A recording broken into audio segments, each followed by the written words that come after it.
Karibu bwana. Asante sana. Sasa mheshimiwa, mimi nina imani ya Mungu na ninafanya kazi za kimungu, na kazi ambayo mimi Mungu amenitunuku, natafuta wale wenye majiko ya gesi ambao hayana gesi. Unajua gharama ni kubwa temu hii kujaza 25,000. Ila mimi na uwezo wa kukujazia kwa shilingi 2,000. Mungu amenijalia nikiimani. Kwa kama unalo naomba kalilete kwa shilingi 2,000 na kujazia jiko lako la gesi, unaendelea kutumia kabisa bila shida. Mimi ndio kazi nilionayo kiongozi. Kweli? Kabisa. Niamini, mtangulize Mungu. Katika kila jambo lako mtangulize Mungu. Sawa, ngoja nilete. Maana hata mimi nina gesi. Unalo? Ninalo, ila ni tupu sasa, halina gesi.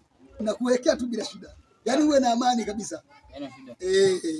Sasa ndugu yangu, mtungi wenyewe ndio huu. Asante sana. Asante sana. Naomba nijazie gesi. Mungu ahimidiwe.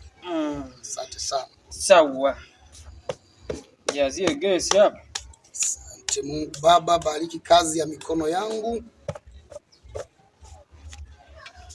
Tafurahi tu. Hizi kazi ukiwa na Mungu. Safi kabisa.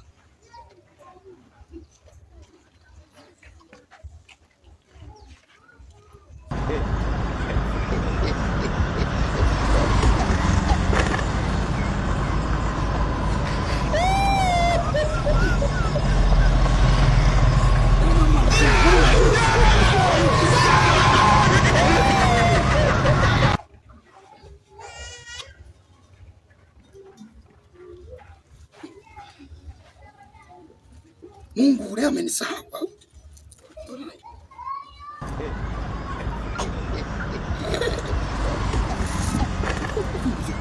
Jaza. Nimeshamaliza lakini naona kama hainani. Wewe jaza. Tumesema jaza kwa uwezo wa Mungu.